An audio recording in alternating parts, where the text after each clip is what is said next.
चरण लाके राजा रानी बसे गुरु बाबा चरण में आयो लौटिए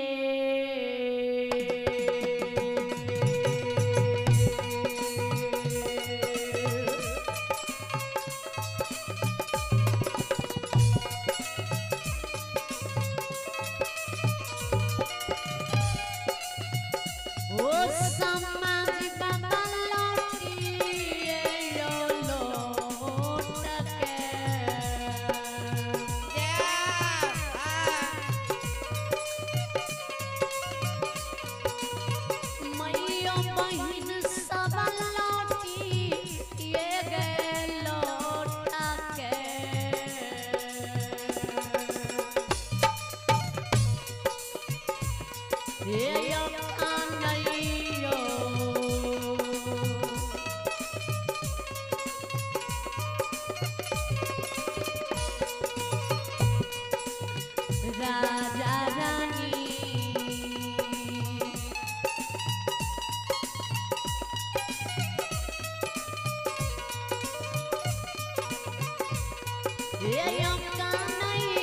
गुरु बाबा के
राजा रानी के परिवार के जी गुरु जुत्थी बमान देखन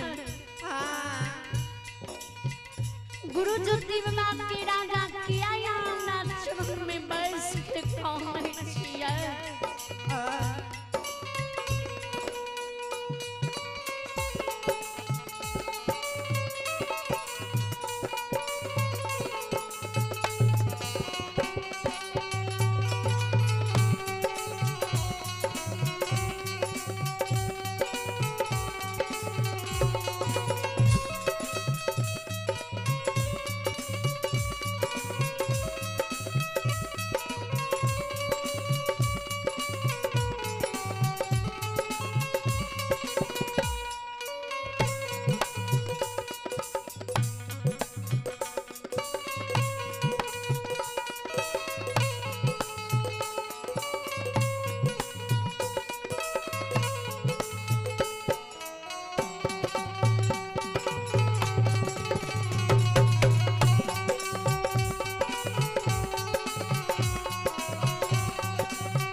जुत्ती बाबा जी राजा रानी सुने विचार करबे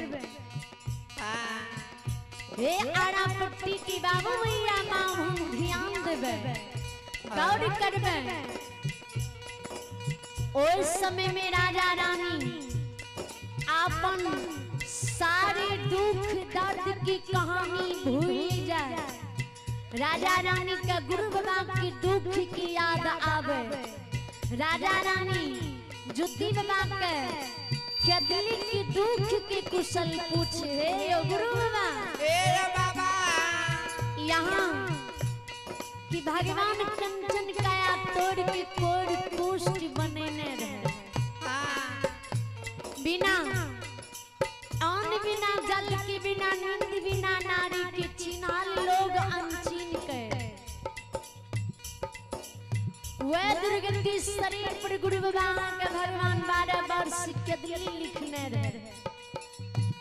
12 वर्ष की कौल लाके गुरु बाबा यहाँ केदली गलिए।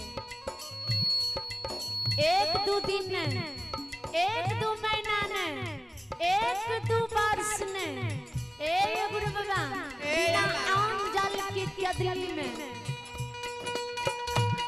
आए कोना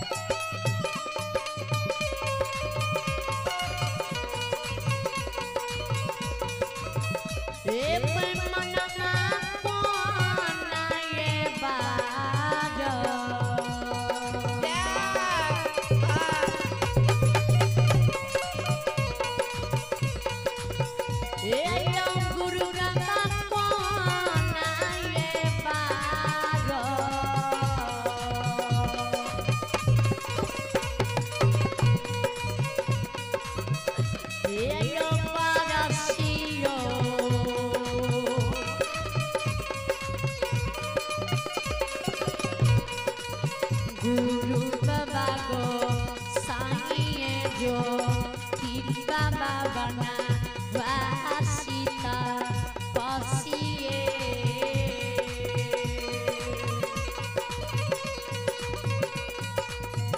ये गंगा गलिए केदली बना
बाबू भैया सा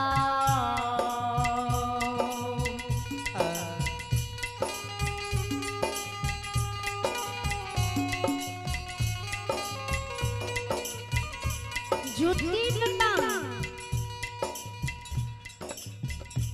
के राजा के गुरु बाबा के नाम के दिल्ली में 12 वर्ष बिना आउन जल की गमलिए ए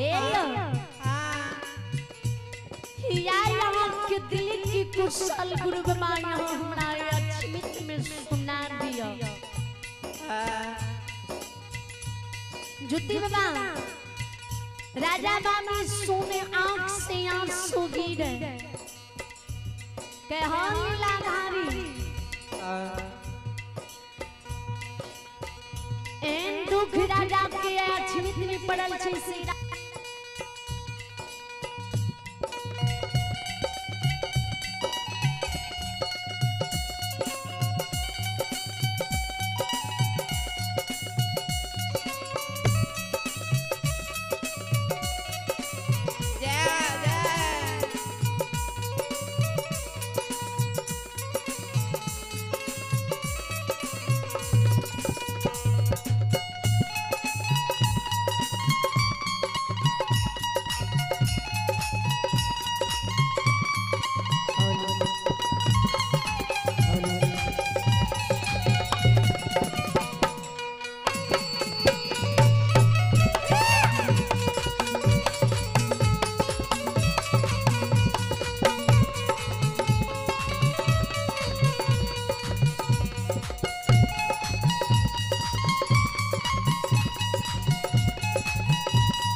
कवि गोसाई जी तुलसीदास जी ने मानस में दर्श लिखी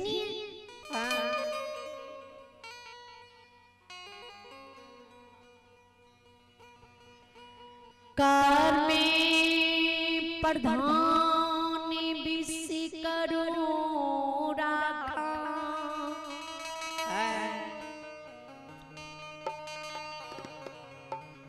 जो जैसे करनी सो तरस फल चाखा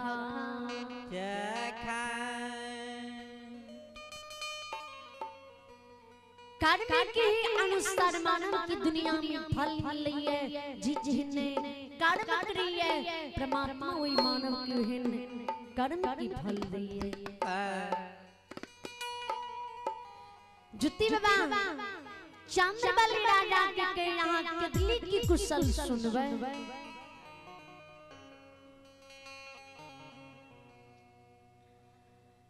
कदली कुशल सतवादी हमारा आनई कहल जाइए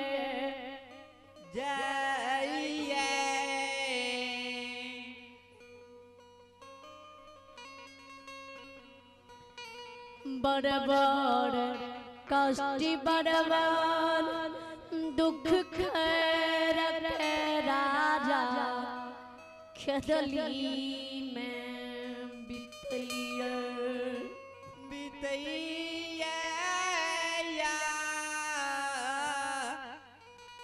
ओ गुरु बाबा हे हो राजा हे हो जब माघ मास के समय में माघ मास के समय में जी पल्ला कदली में गिरे नहीं कोढ़िया काया शरीर में जी ठंड लागे ने पूर्वा पछिया के हवा लागे ने ते एक शरीर में राजा चमड़ी नहीं रहे शरीर के चमड़ी राजा सीध के जमीन पर गिर गेल रहे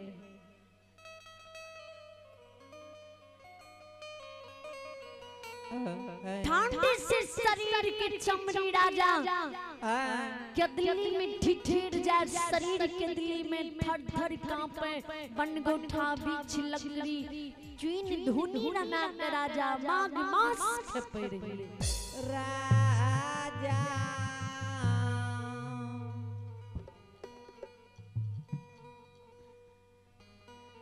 है जब चैत बैसाख की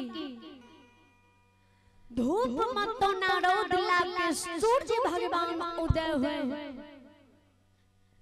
धूप जिस शरीर में लागे राजा शरीर की चमड़ी सीज सीज के कदरी में जमीन पर गिरे। राजा यही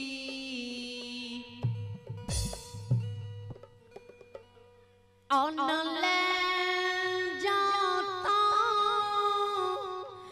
बीतई जलल कदली में यो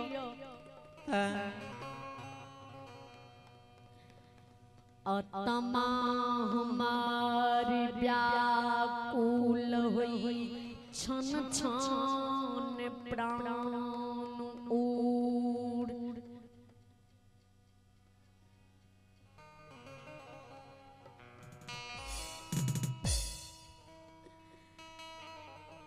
जय बिरछित रखदली में जिरवैल जाई ओम वृक्ष खेदली में सूख जा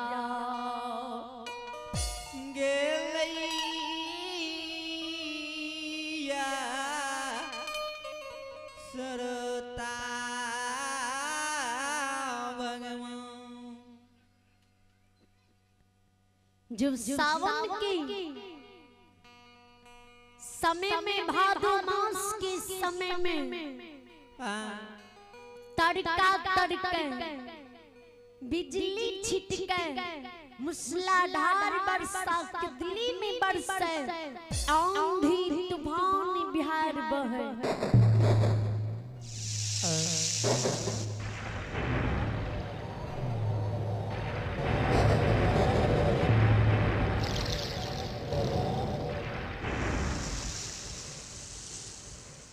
बरसा में कदली में जमीन पर घलटल रहिए रहिया शरीर में डाब कुछ खुच खुच गरे की चार में घलटल रहिए लोद पुपुर शरीर पबोझल हो राजा बैन कुकुर शरीर पहुँचले हे हो राजा राजा अन्न के कारण जल के कारण के दिल्ली में आए शरीर से प्राण हमारे तड़प तड़प के निकले।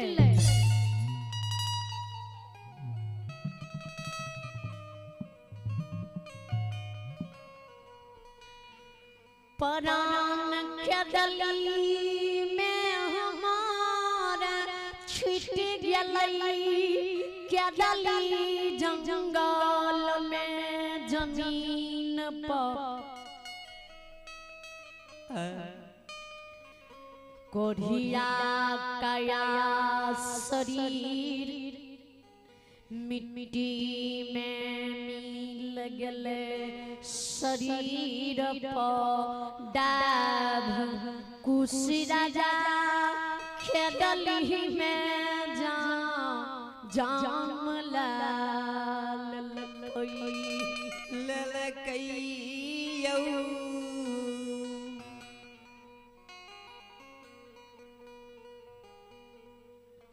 डाब कुछ राजा शरीर पर जन्म लाल सत्यवादी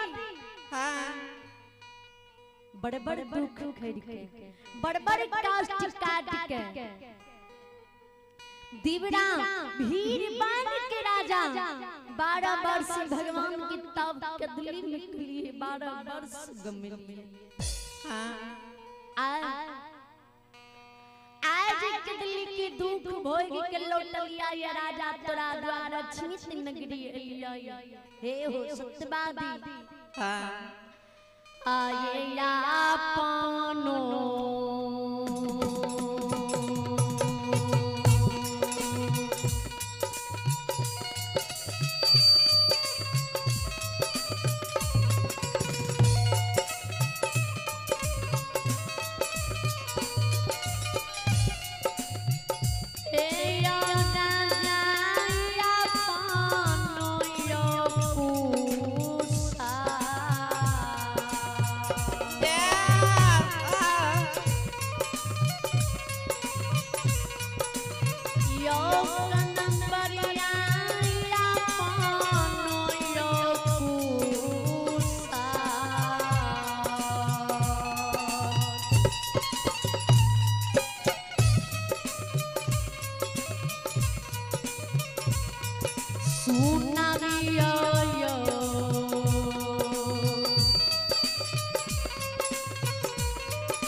एक श्रद्धालु के नाम सुनो अरुण पंडित अरुण पंडित के नाती आर्यन कुमार जिन्होंने सारधा दिल से 101 रुपए की दान दी। श्रद्धालु को भगवान हर मनोकामना पूर्ण करे परमात्मा सदस्य की रखी। जय हो दानी दाता की जय हो, उनके समस्त परिवार की जय हो। जय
जुती बाबा राजा रानी की कह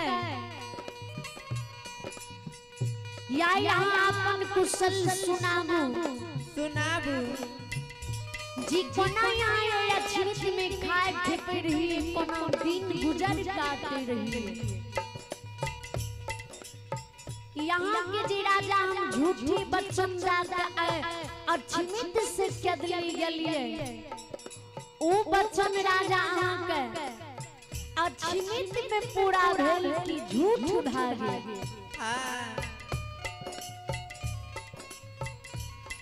गुरु बाबा राजा सुने गुरु बाबा के केरा गुरु बाबा कथी लिया यहाँ हमरा बिसरल सोग याद दै छियै याद छियै बिसरल सोग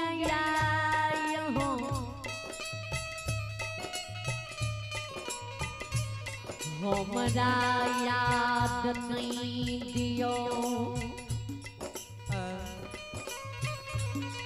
ज्योति बाबा कह राजा हमर बचन तोरा झूठ भागलो हमर बचन दया तोरा सच्चाई नहीं भेलो राजा ए गुरु बाबा हम बचन हमरा झूठ नहीं भेल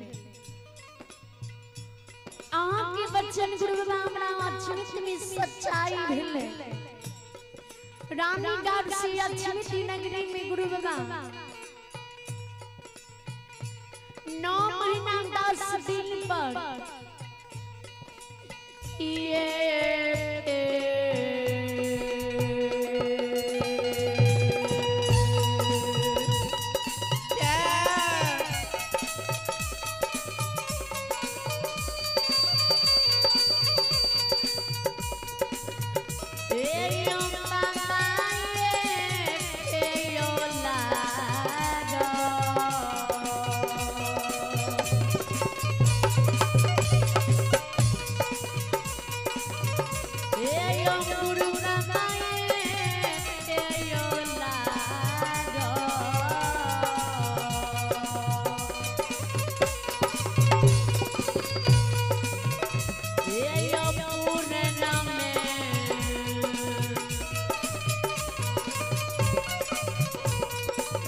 गुरु बाबा गो साईं जो ती बाबा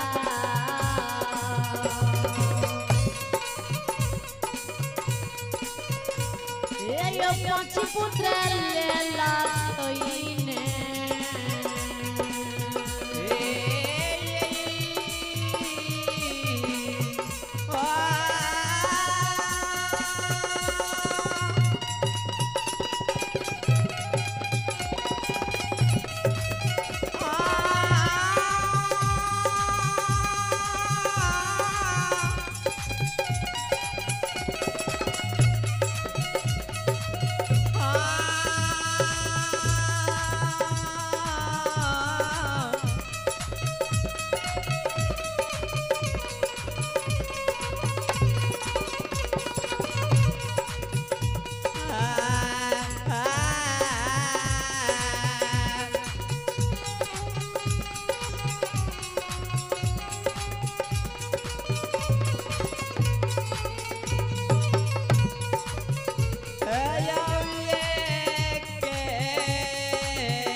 जुती बाबा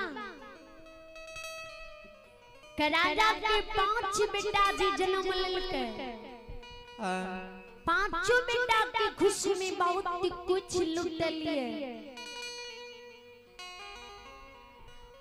भाती पमरिया नाच लगे गल के बदल पे। भाती पमरिया अक्षमित में आहा के नेतल खसी खुशियां ना दान मांगे। आहा के नेतल खसी खुशियां ना दान जो पमरिया करने दलिए। पमरिया हमरा श्राप दाता अक्षमित से चल गेले।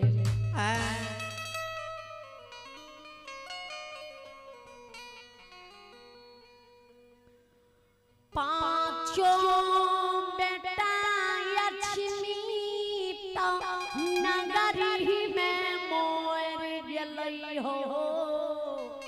गेलई है राजा रानी दोनों जी अक्षमित में पागल बन गेलिए। गेलैया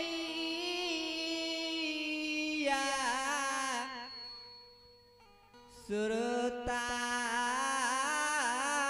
भगवान। जब यहाँ के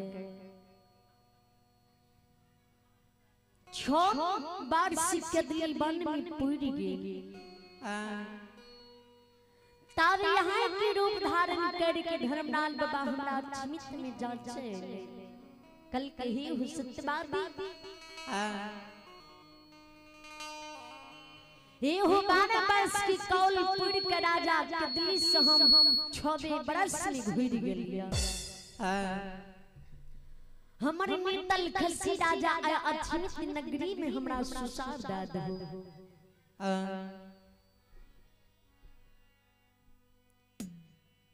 गुरु बाबा जी दिन में यहाँ हमरा बच्चन जाकर के दिल जाए रही है।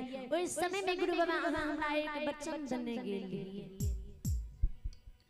कहने गेल लिए ई 5 गो बकरी के बच्चा के गला में जी रेशम डोर बांध लिया है। जी दिन 12 वर्ष पुरतै ने ओई दिन राजा आप रुपये खसी गला श्री समडोरी टूट जीता। ओई दिन समय जी हो जी हमरा गुरु के 12 वर्ष के दिल्ली में पुरले। राजा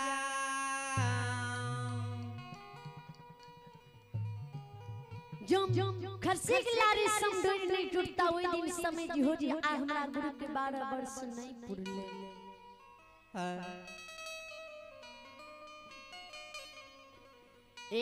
यहाँ रूप गुरु बाबा के कलिए जहाँ यहाँ हमर गुरु छिए 12 वर्ष कौल पूर के 6 बरस में घुर गेलिए।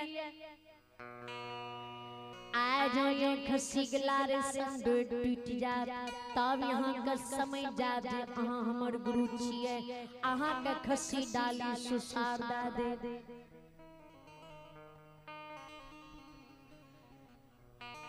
जो खसी गला रे संडोर नहीं टूटा। कितनो यहाँ कब हमर गुरु छी हम यहाँ का अपन गुरु नहीं मानो। गुरु बाबा खसी गला रे संडोर नहीं टूटले। नहीं यहाँ के रूप घुसे बाबा का अहाँ के नेतल खसी सुसार दलिए। अहाँ रूप गुरु बाबा हमरा अच्छी श्राप दाग चल गेले। कल के राजा मन की मनोरथ तोरा मन में लागले रह जिता। लागले रह जिता जयीता ज्योति बाबा हे हो सत्यवादी 5 बेटा जी तोरा छिमित में मर गेल रह। हुई मरल 5 बेटा के आग में जलल हो कि गंगा नदी में भसाइल हो कि ये अक्षमित नगरी में मरघट में जाकर राजा खाए बिखुल कर दफना दे।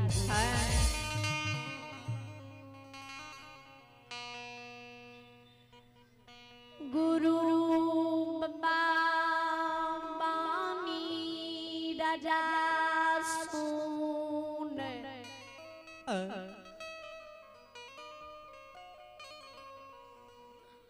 आँख से आंसू गिरई कहे हे हो खेदली के राज ए या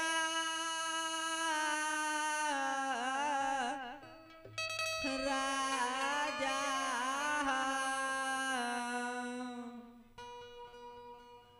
हे हो खेदली के बनवासी गुरु बाबा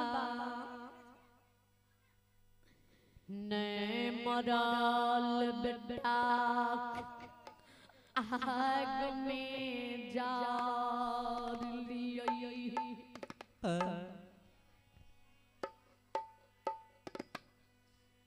नई गंगा नदी में भसे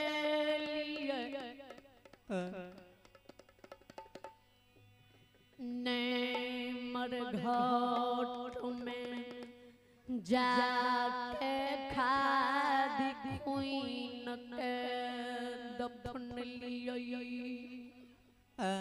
राजा मोरा लटका के यक्षमी तो नगरी में